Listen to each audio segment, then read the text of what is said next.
Tomorrow, U.S. President Donald Trump will convene his top national security team in the Situation Room to formally review military options against Iran, with Vice President JD Vance, Secretary of State Marco Rubio, and Secretary of Defense Pete Hegseth all in attendance.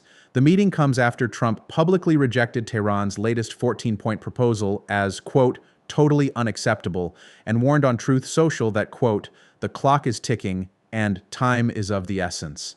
The ceasefire that has held since early April, described by Trump himself as being on massive life support, now looks closer than ever to collapsing, with a hard June 30th diplomatic deadline just weeks away.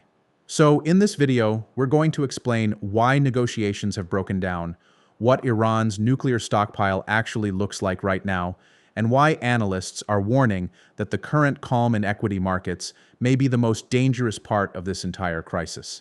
Let's start with how we got here. The current U.S.-Israeli conflict with Iran, codenamed Operation Epic Fury, began on February 28, 2026 with joint strikes on Iranian nuclear sites and produced a ceasefire on approximately April 8th that has been fraying ever since.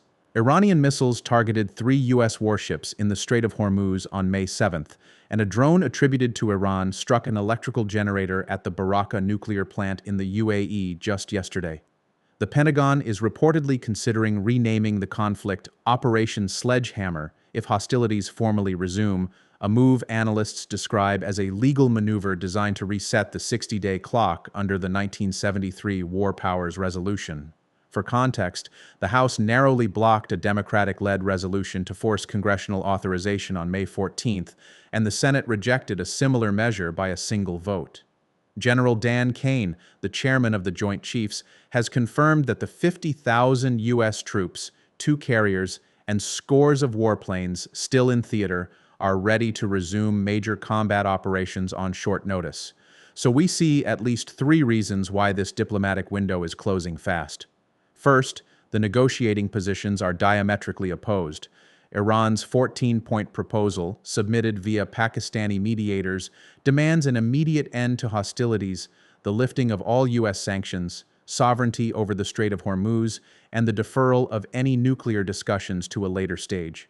Trump dismissed it as garbage and token improvements. The U.S. counterdemands go in the opposite direction.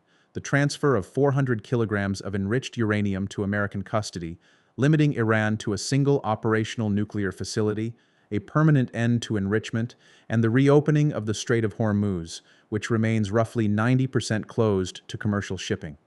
On prediction market Kalshi, traders now price the probability of a deal by June 30th at just under 20%, down from 23% the day before.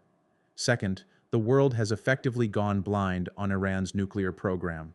All IAEA access was terminated on the same day the war began, with surveillance cameras disabled and seals removed, in what the agency calls the most significant verification blackout in the history of the Iranian program. The last verified figure put Iran's stockpile at 440.9 kilograms of uranium enriched to 60%, theoretically enough material for 10 to 12 nuclear devices if further enriched to weapons grade. U.S. Energy Secretary Chris Wright told Congress that Iran is, quote, frighteningly close, only a small number of weeks away from producing enough fissile material for a single weapon, though building a deployable warhead is a separate 3 to 12-month process. Notably, that 440.9 kilograms is believed to be buried under the rubble of the Isfahan facility, which was roughly 90% destroyed in the February strikes, meaning the stockpile cannot simply be bombed away. Third, and this is where it matters for markets, the S&P 500 is acting as though none of this is happening. The index closed at a record 7,501 on May 14th, with the Dow simultaneously reclaiming 50,000. Goldman Sachs notes that just 10 names supplied roughly 78% of the index's year-to-date return, the Shiller-Cape ratio is near dot-com-era highs, and as Barclays' Emmanuel Cao put it, quote, it's all about oil now. If oil doesn't fall, the market cannot go up. Brent is currently trading around $110 a barrel, with analysts warning of $150 if the strait stays closed through June. U.S. gasoline is roughly 51% higher than when the war began. April CPI came in at 3.8%, and traders are now pricing in a 28 to 45% chance of a Fed rate hike by year-end. For historical context, this setup rhymes uncomfortably with the lead-up to the 1991 Gulf War, when the Dow fell roughly 21% between Iraq's invasion of Kuwait and the October 1990 low, and oil surged around 135%. However, there is one critical difference. In 1990, the Fed had room to cut rates from 8.25% to 3%, amplifying the recovery, whereas new Fed Chair Kevin Warsh, with inflation at 3.8% and 10-year yields at 4.57%, has no such cushion. Ultimately, the picture that emerges is of a market price for resolution and a diplomatic track price for failure.